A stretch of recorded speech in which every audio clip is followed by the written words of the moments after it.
hard. Quack, quack, quack, quackity, quack, everybody. Please, I'm not going to drop an F-bomb on you today. We're lingering at the 275 mark, guys. Let's get some subscriptions in. It is the show, another episode of the Going Over podcast. I believe we're on number 73. Your neighborhood-friendly coach, trainer, promoter, 43-year-old professional wrestler, Zack Primetime Reeb, and I'm joined alongside, as always, with my podcast partner, the Wrecking Ball, all 6 feet, 12 inches of this man. Paul, what is up? It's bright and early. That's it, man. It's almost too dark out here. I'm just sitting in the yard, just waiting for the sun to come up. Yeah, it's not like that. It's not like that song where it's like waiting for the sun to go down on a Sunday afternoon. It is Sunday morning, and it is early. So, yeah, man, I'm doing good. We had a big training session yesterday. To our standards. Do tell. Maybe not to your standards, but yeah, I think we had like 6 or 7 people there yesterday. So I was waiting for you to make a comment on it. Larry showed up in a referee tank top. I thought for sure you were gonna see that photo and be like, "What's going on? What's going on with Larry?" But you know what? I did. To Larry's defense, for 67, the dude's fucking jacked, in great shape. You know, he comes in there and it just looks normal. It's like if it wasn't a referee print, it would look like a tank top, and it's like a jacked up, tan, old guy. So it's like it was just funny. It caught me off guard, and but yeah, man, it was just a good little session yesterday. So we had a lot of fun. I did see the picture, by the way. I went to a barbecue. I was supposed to go to a show, which I'm glad I didn't, because it was 105 fucking degrees. There's the F-bomb. And one of our students, Annabelle, was supposed to debut. I guess it got moved back to next week, and I did not go to the show. So I went out to my cousins and barbecued in the 105-degree heat, which I mentioned it might be a bad idea to barbecue. And normally when those barbecues take place, it's one of those barbecues where they're like, hey, you want a barbecue? And then you end up buying everything for the barbecue and sweating your balls off, barbecuing yourself. A little spit there on the screen. Let's get that off there. But I was out early, so literally I fell asleep at 7:30. And probably slept about 7 hours. I was tired. I've been out in the sun. And the last thing I saw before I went to bed was Larry in his little short shorts and his referee shirt. So, yes, I did see it. I saw it in my group chat. So it's like, man, these things are bouncing around, man. So like Fight Club, the first rule of the group chat apparently gets broken on a regular basis. But a lot going on yesterday. Like I said, I was supposed to go to a show. It was a WWZ show at East Bay. Big Time Wrestling had a big-time show this weekend with Shotzi Blackheart and Matt Cardona. It looked like they continued those storylines. I saw that QT Marshall is what I think he says his name is the BTW champion. I saw him posing with the belt. Winged Eagle custom belt. It's nice to see another wrestling company paying homage to old school professional wrestling. It said world on the title. So, I mean, that's always a big pet peeve of mine, is when a independent company has a belt that says world on it, because there's only a few companies that actually should have world championship on their belts, even if it was defended once somewhere else. That's a huge pet peeve of mine. It's like, dude, just put heavyweight championship, or just put your company name BTW champion. Just throw that on there. But big show for those guys. I was reading they sold out prior, so that's always nice to see a thriving company selling out. Ethan Reno and his Mama Reno, Michelle Reno. They went down to Alameda, where Ethan got some pictures with Moose, Carlito, I referee Aubrey Edwards. I looked at the card. It was a good mix of Bay Area, NorCal talent, some 209 guys, and Boyce LeGrand. So wrestling is alive and well in the Bay Area. And I know you're from Reno, and I'm from right here in this part of the Northern California. But that's kind of where we made our name is the Bay Area. Right, exactly. So I mean, it's great to see that, man, and obviously that's what we all want, is to have thriving companies doing well in the area that we're in, right? So it's better for everyone when everyone is doing well. So, but I only heard you mention like a couple shows, right? And I feel like I'm used to hearing, a dozen shows running.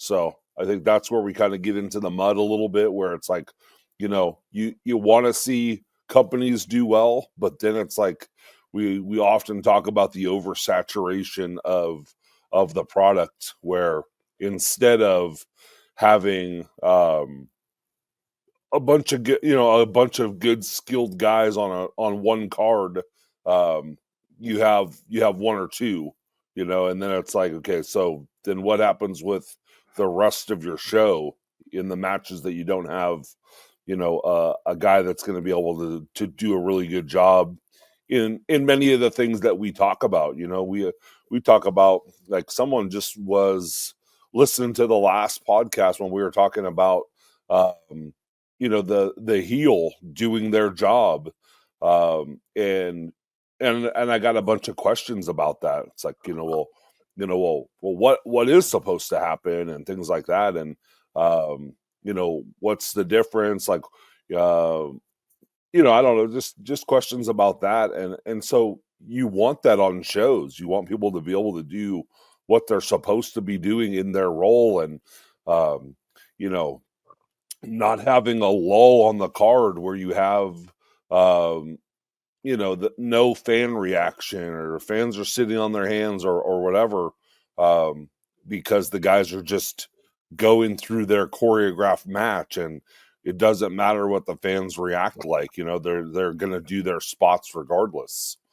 So I don't know. I think it's great to see. You got shows with some people on it that can do a good job, but we start getting a little too diluted when it comes to the pro wrestling shows, and then you're having guys that are new guys wrestling new guys, and nobody can kind of get the match on track when you don't have guys with some experience in the match that know kind of what's going on, and that have experienced those things where maybe you went out there and you had a stinker. So our boy Damian Slater was talking his last one. I think I sent it to you. He was talking about the baby face clapping beforehand, which was a direct thing I was talking about to you on the last podcast, about if the baby face has to get the crowd to make noise. We were talking about before locking up, but shout out to Icebox, man, down there. I that's where we got our first ring rental, and at the Moose Lodge in Oakland at Oaktown Wrestling Association, the OWA. That's where me, Scotty Aboot, James Haight, and the international black man Cameron Clyburn really that match is what really got us looked at in the Bay Area, which got us into where I had a long career with you too at All Pro Wrestling under Roland and Gabe. But a lot going on, and I give a shout out to Icebox. I saw some hate. I saw some haters. Paul. There was some haters online, and people were like, "Oh, 12-match card. Good luck on this hot day, on this marathon of a show with all these fly-ins." And here I am saying it. it's a good thing. If somebody wants to book 12 matches, let them book 12 matches. I like the way that they flew in a lot of guys. They had a lot of top talent there. They had a good little house. And most importantly, it's integrating some of this young talent. You were just talking about it. Younger talent that needs more experience, and Icebox gave those guys a platform and some experience last night. I still look at the product too, like the venue for BTW and the venue for this Stars of Wrestling, and I go, you fly in all these guys that ain't cheap. Trust me, these shows in general are not cheap. We talk about it all the time, even if you're just using local talent and to do all these fly-ins and pay all this money. You have a good house, but did the house cover the costs? Did they cover the flights? Did they cover the payrolls? Did you work with somebody else on this? Did BTW pony up and piggyback with Stars of Wrestling, since they run on Friday? BTW does, and then Stars of Wrestling runs on Saturday. Was there a piggybacking going on? And you would like to think so. You would like to think that was a smarter move, or these guys might have been in town and promoters were smart about where this talent was.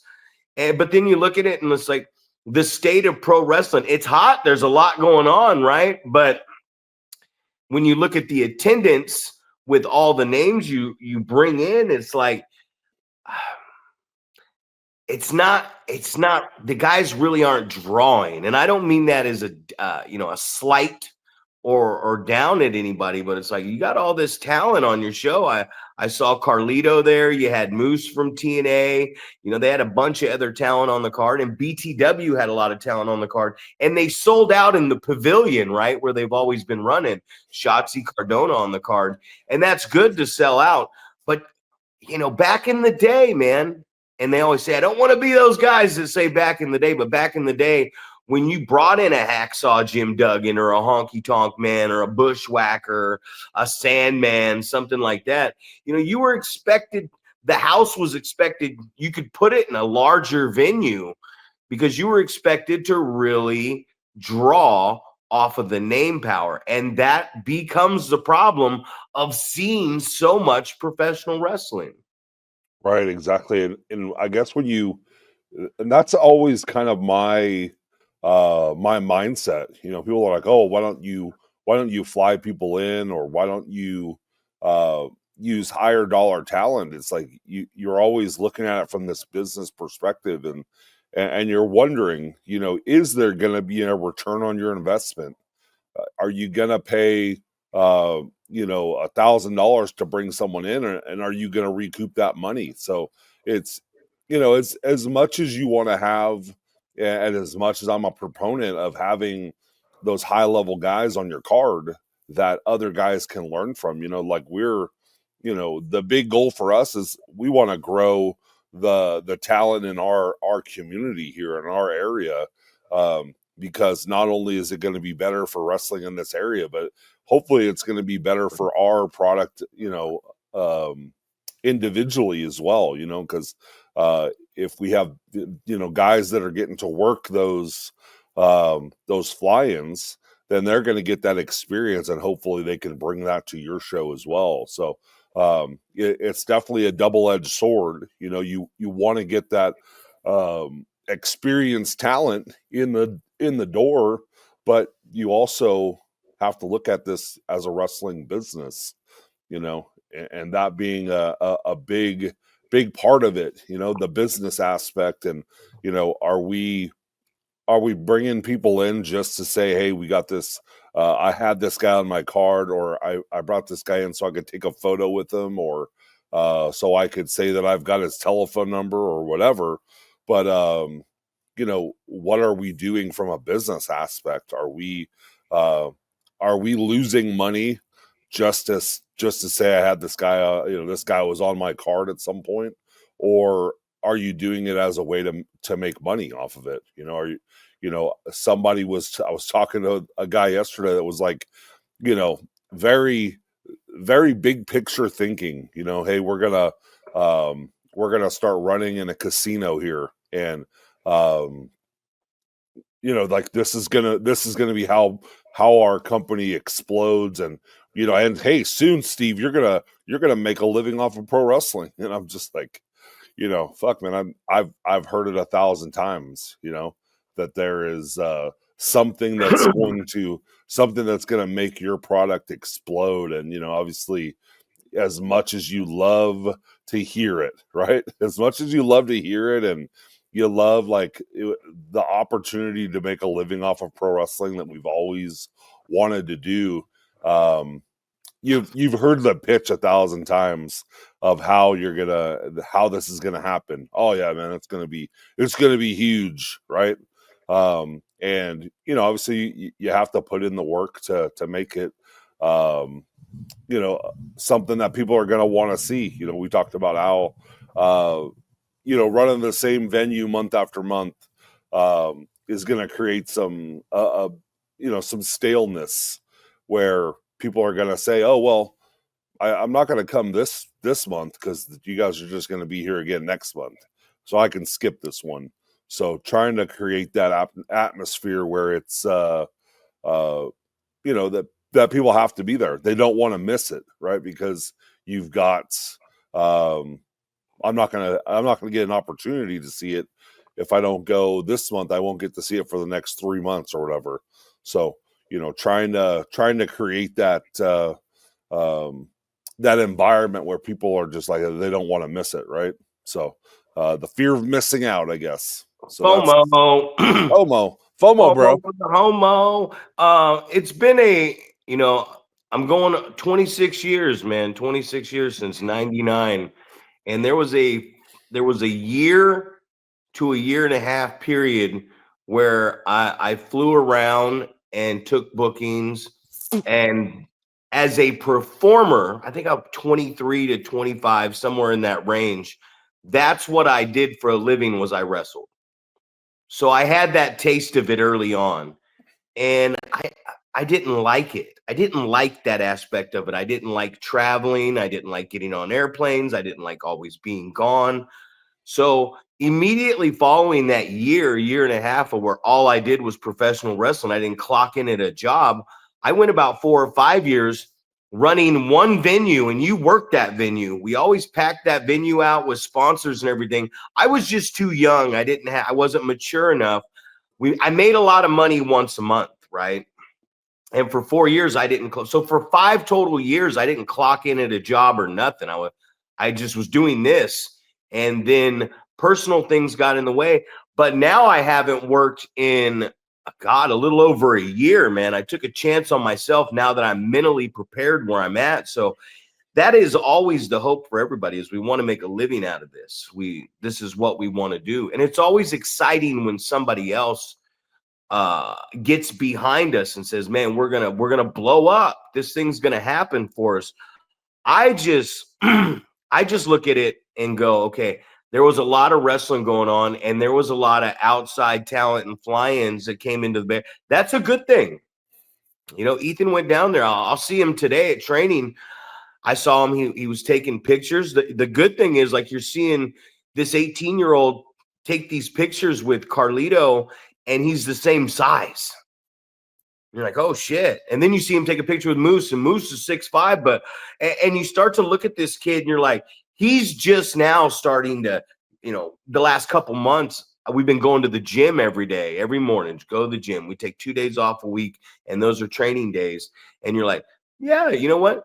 Making contacts, getting out there. I think Boyce was like, yeah, I'll get you backstage to meet everyone. And then I saw Michelle post that he made a lot of good contacts and met a lot of good people. And that's all I can hope for as a coach. Like, if something happened just say something happened at a show last night, and they ripped Ethan away from his mom and PCW to take him down to TNA. And that's what we hope for as a coach, right? That our guys get looked at and they get opportunities. So for me, I always was. That's what I liked about APW, man. APW brought a lot of talent in for me that I would have never worked. I got a lot of bookings and a lot of popularity, and I almost feel bad, like for Gabe Ramirez, when he did so much for me, And I'm pretty sure today, no matter if people think he's an asshole or not, he wasn't an asshole to me. He was straight up. He was honest with me. And, you know, Gabe was, when I stopped, Gabe was like, what are you doing? You only get this opportunity a couple times. You know what I mean? A lot of people don't ever get the opportunity you're getting right now, and you're walking away from it. And he was right. I was walking away from it, but I'm a little crazy, man. I have vision, I have hope, I have dreams. I've been working so hard at this one thing. So when I see all this wrestling going on, especially when I see people, whether they made a lot of money or not, but I see them doing things that are going to benefit other talent and they're going to get eyes on young product around here. Nothing. I'm behind you, man. 100%. I'm with it.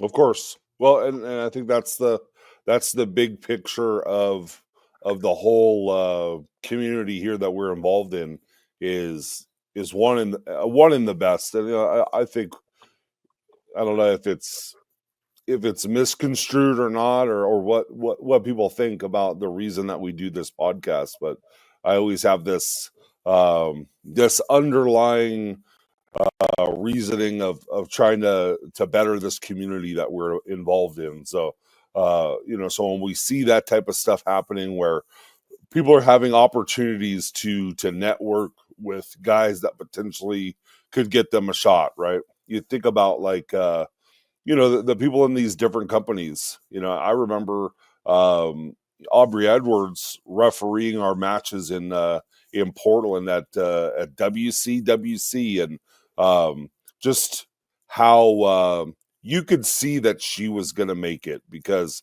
she took it seriously. She was constantly taking notes. Sparky Ballard was up there.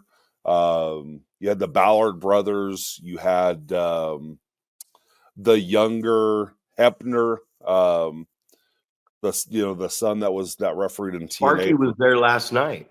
Oh, was he? Yeah, of course he was. Of course, Sparky's the man, dude. Like he's you got to assume. I don't know if he did the ring rental. Maybe that's I feel like he's got his hands on a lot of different things, man. He's very connected, and that's what you love and you appreciate about Sparky, man. Like he is gonna get in there and if it's rent you a ring and bring his guys and set it up, and the dude's gonna be sweating his ass off putting things together and helping your show run smoothly. I think him running a company, I think really helped him become very well rounded on so many different aspects. I feel like he is a guy that can coach your guys. We were ironically we were just having this conversation last night about the referees like transferring messages and things like that, and I was like, well, fuck, man. In some senses, Sparky, I feel like, is so good that he might even feed you spots at some. For sure. He might feed you some spots. He's definitely going to be telling you, settle down, stay right there, wait for the crowd to come up. He's got an ear, just like we do, right? He's hearing the same shit we're doing. And having that guy in the ring with you when you're wrestling is this huge, huge advantage, right? Because he understands all the different aspects. He sees it as a ref. He sees it as a wrestler. He sees it as a promoter. He sees it from so many different aspects where he can really help you if he's your ref. And I just remember, him just, dropping knowledge for Aubrey Edwards up in the Portland area. But like I said, she took it so seriously. She was constantly taking notes, right? So she had notes about things that were going on in the matches. So she could go back and look at it and watch the tape and compare and things like that. And I just remember there was like this big uproar, like, oh, they're hiring a female referee at AEW. And I was like, dude, there's nobody that I could think of, obviously just having recent experience with her, that I could say deserved it more, because it's like she's putting in the work. She's dedicated. She wants to get better at it. So being able to cross paths with somebody like that has that type of work ethic and wants to get better, you can't cross paths with better people than that. Somebody that's going to kind of show you the way. So so it's great to hear. Obviously, we want everyone to do well, but I feel like doing well is also profiting, making money and things like that. So it's definitely a give and take, man. Well, the business has changed. I was listening to Paul Heyman, but I enjoyed that WWE Unreal, the 5 episodes, right? Right. But like I said, I don't want to be that guy and say back in my day. When we look at this, there is so much producing going on that I feel, and I'll say that, I feel that the guys are losing a sense of themselves in the ring. There's so much, hey, we got this much time. The referee can tell them that, you know what I mean? But there's so much, everything's so produced nowadays that I feel getting the natural reaction, because at the end of the day, you can change whatever you want. There's still a live crowd out there, and we're still appealing to the live audience, and all they want is interaction with us. The cool bumps, that's great. The super fast-paced wrestling, whatever you want to do it. You know what I mean? Do it. I talked about how SummerSlam, I was kind of, I didn't really go into it, but I was like, I wasn't really happy with SummerSlam. I thought they finished the show well, but I said 113,000 plus, $500 to $1,000 tickets. Hey, who the fuck am I, right? You know what I mean? Like at that point, who am I? But you look at, I think everything's overproduced. And what I mean by that is it's good to know where you're going, what you're doing. But I was looking at that unbelievable job that Doc Haywood did with the street fight, right? And I was able to watch that thing all the way through. And when I looked at it, I saw some things like on my end. Sin did this amazing job of finding the camera. Arsonist is a natural at finding the camera. Just a fuck. I mean, he gave this company like everything he did. He found the camera and talked into that camera. And I was like, dude, this guy's worth a lot of money, man, because he knows where that camera is at all times. And you can't teach that. Hey, Paul, you can't teach that. That's just natural. He's a fucking entertainer. And Sin, if he was right in the right spots in the camera at all the right times. And as I shoulder checked him on the way out, there's a screen, and he's sitting there and he's right in the camera and he's got the look and he's slowly turning, and I walk backstage. So when he turns, the stage is empty. And I go, God damn it, Zack. I look back and I go, I should have still been there. If I would have been standing on the stage when he did that slow turn. So the production, when it was put together, it opened my eyes to this production. And for you, Serena, I know you're a big time listener here at the Going Over podcast. I'm going to give you bits and pieces of it, but I was listening to the commentary, and you were on commentary, and Josh Reynolds is on commentary, and you were pretty quiet. You were coming in here and there and said a few little nuggets here and there, and Reynolds had his throw-ins, but it's like, how amazing is it to have Doc Haywood, because he just knows this product so well, and he's just putting it over and putting it over and putting it over. And when you go back and it's edited and you produce sound bites and videos, his voice is so good. And I just had a conversation. I know this is getting breathy, but I had this conversation for like 2 hours with James Haight, man. And a lot of people don't know it, but that's who I started this thing with. And this guy is so smart. James Haight, man. Look him up, everybody. The original legend, the overweight lover. And he is like the Jim Ross of commentary, man. You know what I mean? And he had that, the stroke, the accident, and he took a little time off. But I was just talking to him, and it's like, man, how great is it when James Hate's out there, because he does his job so well. And that is, when you're putting this stuff together, the soundbite of the commentary when they say the right thing at the right time just gives you so much more professionalism on these reels, on these shorts, on the shows, on the videos. So just just so important. And it's not even because it's my own product, but I was so unhappy with that street fight live. The fans were happy. I was so unhappy. And then I went back and watched it, and I was like, oh man, the way this thing was edited, this thing was an exciting 40-minute watch, to be honest with you, man, with a lot of action and cuts and stuff like that. So you just never know, man. You don't know the way the fans look at it, the way a new wrestler is going to look at something and see it. So we, as being around a while, have to really hone these guys in. But I just feel like everything's a little overproduced, and we're seeing the overproducing of some of this stuff. It needs to be a little more natural, I think, just a little. Absolutely. And I remember sitting there in the moment, knowing that I was being quiet.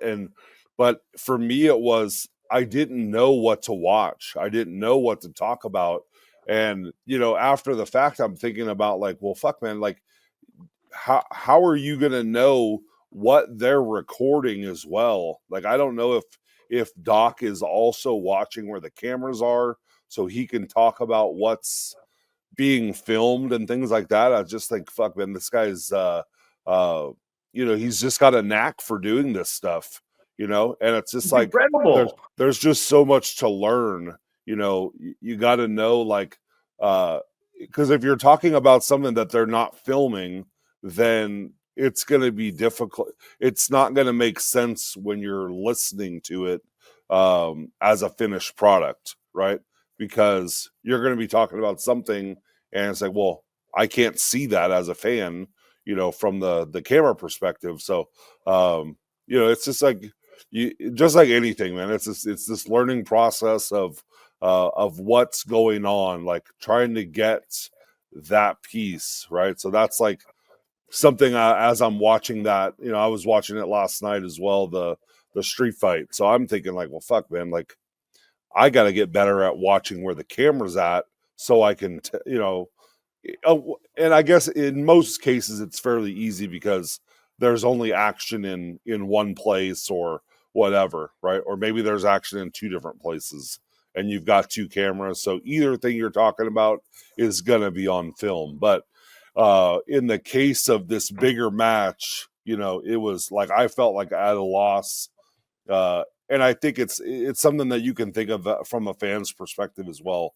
And I mentioned it when we were talking about the TLC match from the PLE, that it was like, I felt like it was structured well, where you had something going on in the ring, and that's what the announcers were focusing on, and then they'd have a shot to the outside, and so then I'm thinking about like, what are the guys seeing on commentary? Are they watching the live product in front of them, or are they watching it on their monitor and going, okay, this is what the camera guys are looking at right now, so this is what I'm going to talk about, so there's so many different things that go into it. But I was just going to say that is a match. 12 people in that ladder match. That car crash, that stunt show was done very well, because that has to be overproduced. That match we did, the 8-man street fight, it's got to be overproduced. So as I'm looking back at it, the way it was post-produced is amazing. And Doc is just, and that's what I did a lot when I was doing commentary, that I believe Doc picked up on, is you just got to go. Like, Doc is just going with the chaos. He's just, oh my God, Zack Reeb's 43-year-old body. I told you about Zack Reeb. He's getting everybody over, and he's really taking over the broadcast. And that's what you're supposed to do. I mean, I can't put that guy over enough, man, because he does so much, right? Like, he does so fucking much. If everybody had a Doc Haywood, and I don't want to stroke your ego, man, but if everybody had a Doc Haywood, man, what he does, you can't keep up with it consistently because that's what he does. Like, you're like, oh, I'm going to produce a wrestling show by myself, or we want to start doing a Limelight. Good luck. Do you got the money? Do you got a doc? You know what I mean? All these guys, like Illumide hit me up and was like, hey, I got a new logo and I was going to see if we can update my entrance video. Well, I hit up Doc. And he says, I don't want to bother Doc. So I bother Doc. And he's like, oh, absolutely. Like, these guys, how many performers right now have their own high definition Titantron entrance video? How many of these performers, and I'm talking everywhere, and guys don't take full advantage of that? Here's this show. You want your fucking match? Well, you're not just going to get your match. You're going to get a professional show, a lead-in entry video, you know, to the start of it. You're going to get quality promos that are filmed, post-edited, production, commercials with you in them, build-up videos. This guy is giving you everything. And if you were to go somewhere and try to get all that done for yourself, you're talking thousands of dollars. Take advantage of the production, man. Like this, and I can't put him over enough. And I'm not trying to, like I said, inflate an ego or look at my company. I've seen this guy. I've been through the ups and downs and ebbs and flows with this guy for 5 years, and it's like, dude, what the fuck, man? You're doing so much, and I don't think the talent sees what you get by working with this guy and working in this place. And there's other places out there like it too, but it's like, man, commentary, production, bringing in talent so you can do all these shows, man, building a company up the right way. There's just so much. This last weekend really, like, every week does it, but this last weekend, seeing everything going on and the people coming in and watching their production and stuff like that, it just really lets me know that there's this is going to be a very exciting time in the next 5 to 10 years of independent pro wrestling too. Right. Well, and I think it's, you say that people don't take advantage of it. And it's like, I feel like it's so few and far between that sometimes you don't realize what's going on. You don't realize, oh, well, they're getting stock footage of me so they can have an entrance video. And I'm cutting promos because they're putting together a weekly product. It's like, I don't know if people understand what's going on with all this stuff. This is the stuff that you think about is happening at the high level companies, right? Where they've got a production team that's their job, is to do these things.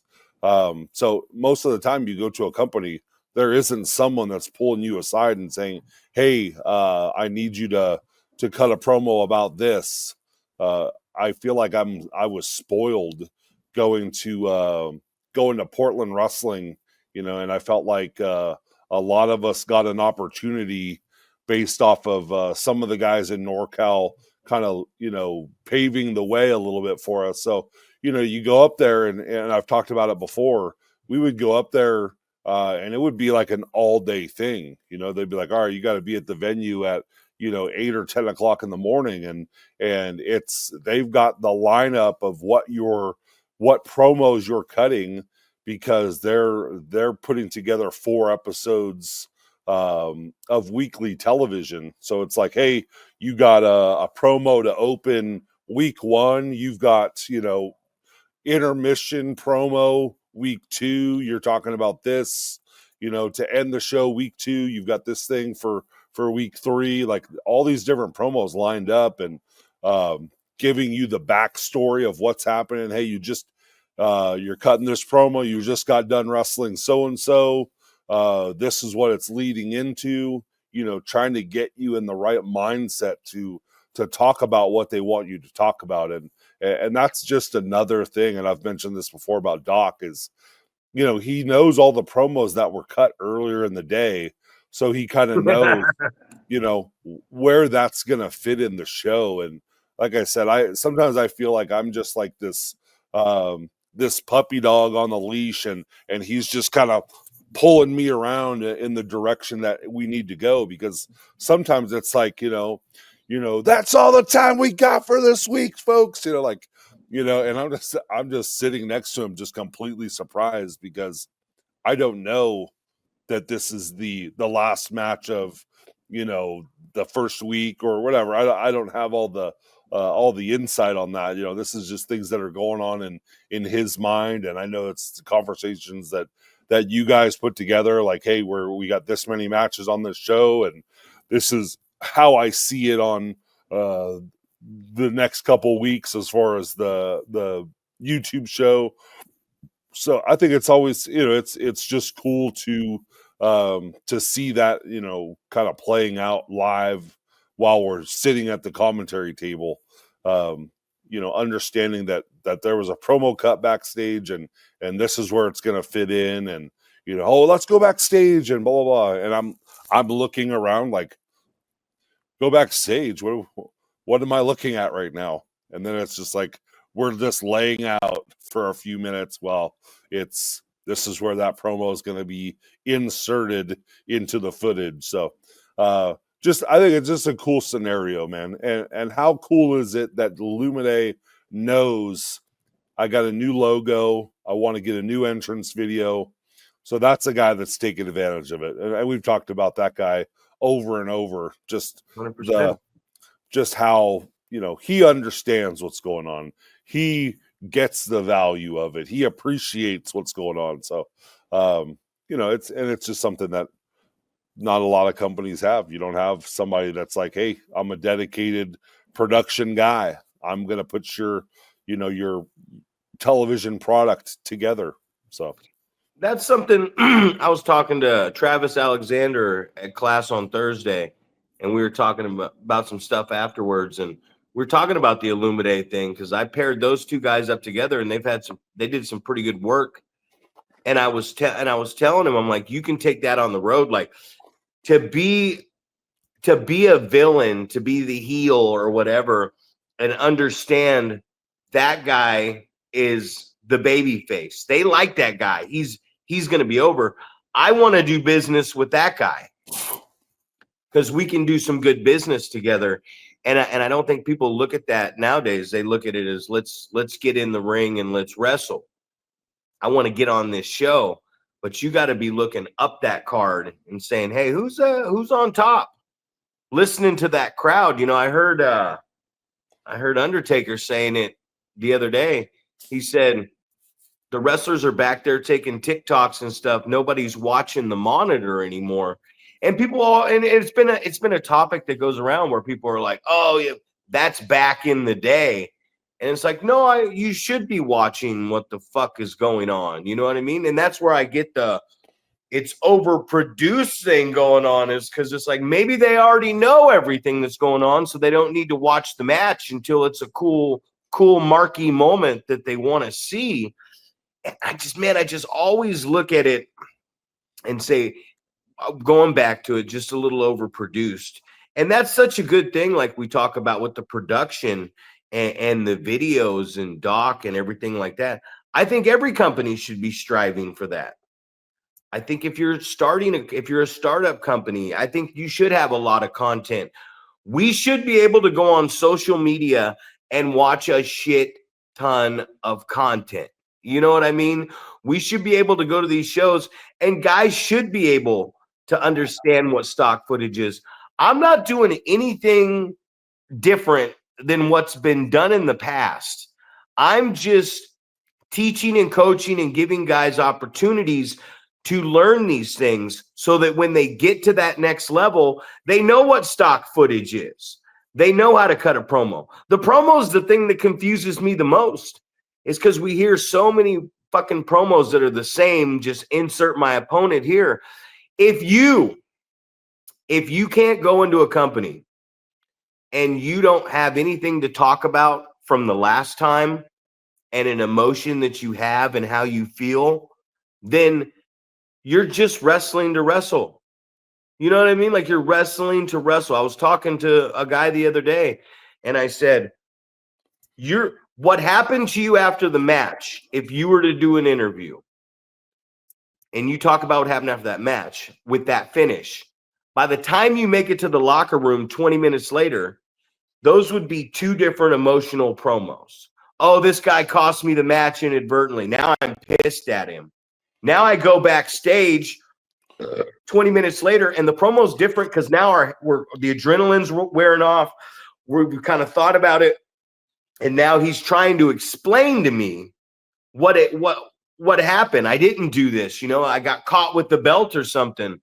And then the promo 24 hours later, the next day, when you see the video of the show or the fan cam or whatever, and you see what's going on, you're like, oh, he really didn't hit the guy with the belt. The ref turned around, whatever. So you have three different right there in 24 hours. That we could log this shit up online. Oh, the baby face is in the ring. The heel has the belt. The ref's distracted. Here comes the other baby face. He slides in, yanks the belt away. The heel falls down and acts like he got hit in the title match. The ref turns around and goes, oh shit, you got and the fans are like, no. He didn't do it. He didn't do it. And he said, fuck, man, I have to. That's part of the ref having authority. Fuck, man, it doesn't look good for you. Call for the bell, DQ. Now, that interaction and that you could get a live interview out of there in emotion from that. What are you doing? You cost me that. And then they walk off and there's the heat in front of the live audience. And then we get backstage and the interviewer says, Ethan Reyna, and the baby comes in and says, hey, man, I'm telling you, I didn't hit the guy. He got over on us. Here's a different emotional promo. And then we get the other promo where he comes up and now it's an apologetic promo by the guy saying, hey, I'm sorry. I saw it back. You didn't do anything. That's the guy I have a problem with. And that's the promo. Talk about what fucking happened. You can get 3 promos in fucking less than 24 hours and content to put on your shit so people can be interested. And you don't always have to go, oh, this is the prime time. You know what time it is, and I'm going to get you out there in the ring tonight. Cool, catchy catchphrase. All right, let's see it. No, you should have some substance to fucking talk about. That's every promo, everything you do should lead to a promo, should lead to you talking, should lead to something different. We got live microphone. We got interactive. We got the interviewer. We got in front of the camera. We got the lead-in. There's so many different promos. And these guys aren't getting the opportunity to learn about those because they're just caught in this basic fucking format. Right. Well, and if you're not taught anything different, then, you really don't know, so it's just another, this, I feel like sometimes this is a pat you on the back podcast, right? Because it's not because, hey, you're doing a fantastic job because you're the best and blah, blah, but it's like, this is 26 years of experience this is the culmination of it. It's led to this, understanding this because of, probably a ton of failures of, fuck, man, what I should have done, the promo I should have cut, all these different things, I hope that people understand that this is not a, I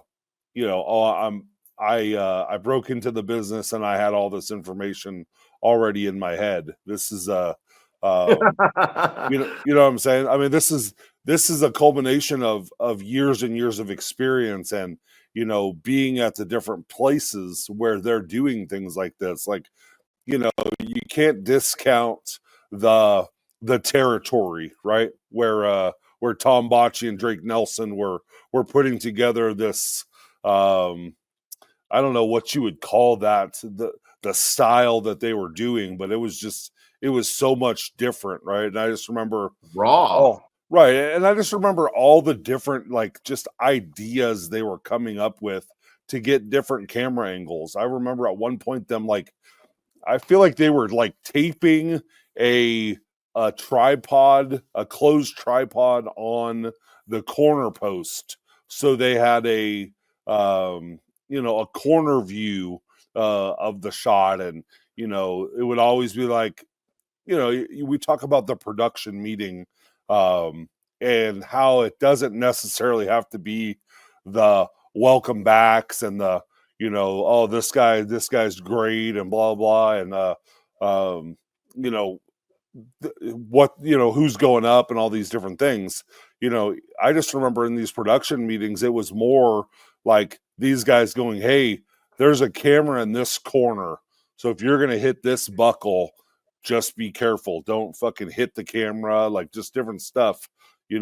Work to this camera, and having an idea of where things are from a production aspect, in an effort to help you if you are on a television product at some point, knowing where the cameras are. I mean, you started this whole thing off with talking about that street fight and guys finding the camera, so they could be,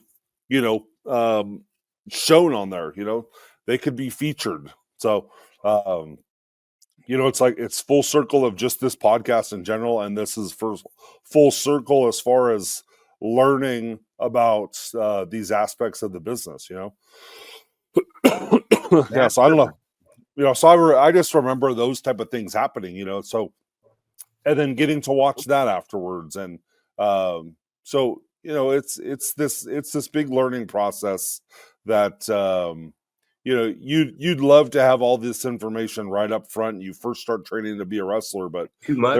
there's just too much stuff to understand and learn. So it's just, hopefully people are picking up a little bit of here and there. Of I hear it so many times that, and we've talked about it before.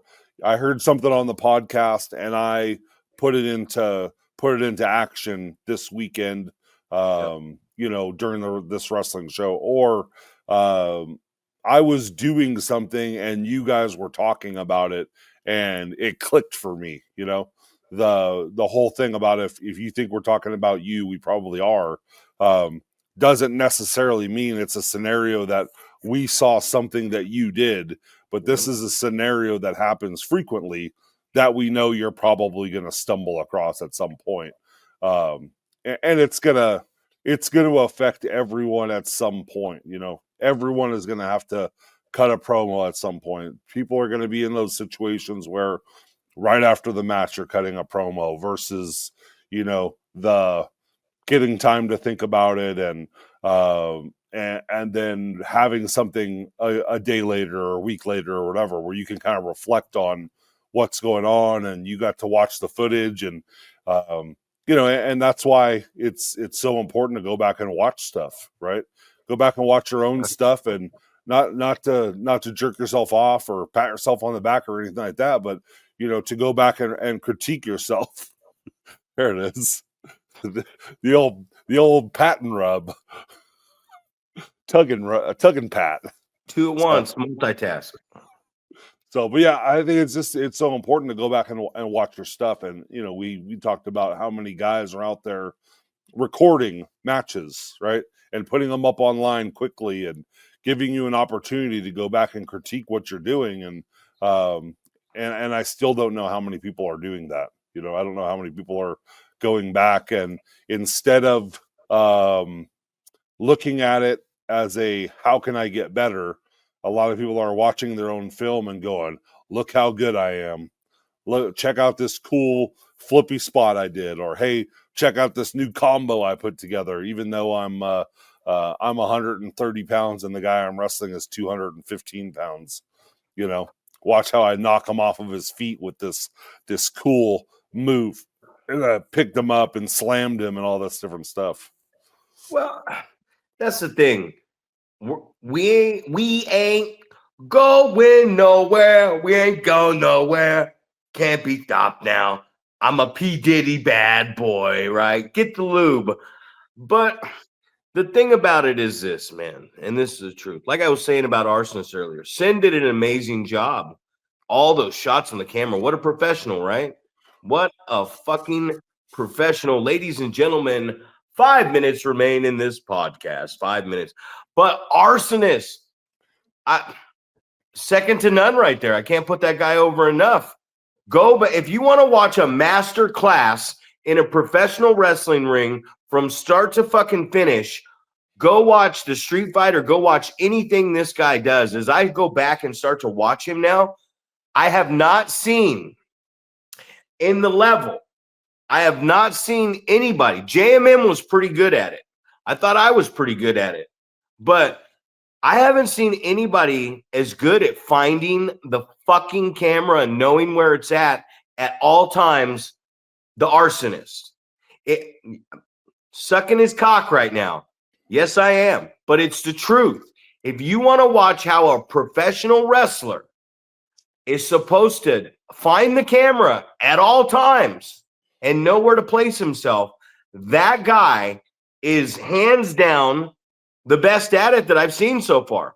I just watched it. I just watched 45 minutes of it. I was like, holy shit, from his promo to his entrance there was at least, go back and watch it and count 8 times, 8 minimum. He did something and he's looking right in the camera. Yeah. And and I'm like, holy shit. I remember it because all of a sudden you can't hide from it. He's right fucking there. And that's the thing is, man, like you talked about the territory. I was lucky enough when that started. They started with me.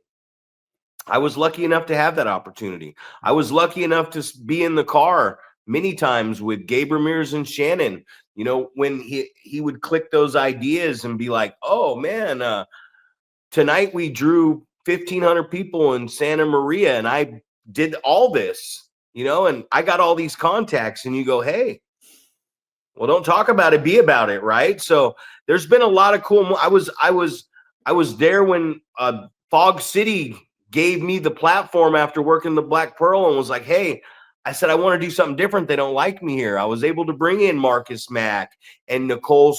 She became Nicole Savoy and Rick Luxury, and we formed Pink Mink Inc. You know what I mean? Late night primetime, and worked a lot of great teams, Savio Vega and Hernandez.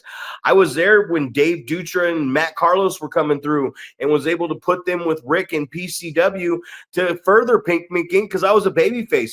So I was there. I was blessed around all these people in the business and to soak up all this knowledge. So I'm not here to do this. I'm here to, hopefully someone's out there, and I get a lot of guys that are, hopefully someone's out there that goes, hey, Zack, I'd like to learn that because I want everybody to be successful. And there's so many people that maybe think that I don't want you to be successful. I do. I go to, when I was going to the Ugly Dojo matinee shows, I go to Next Level. I support Justin and them down there. I think what everybody's doing is great. And some of it is starting at a smaller level and it's building itself up. And that's okay. I'm not burying someone saying, oh, you guys are backyard jabronis or something like that. I'm saying, here we go. You found a start. And now if I can help out a little bit, even just by talking to you for 5 minutes to help you build your promotion, man.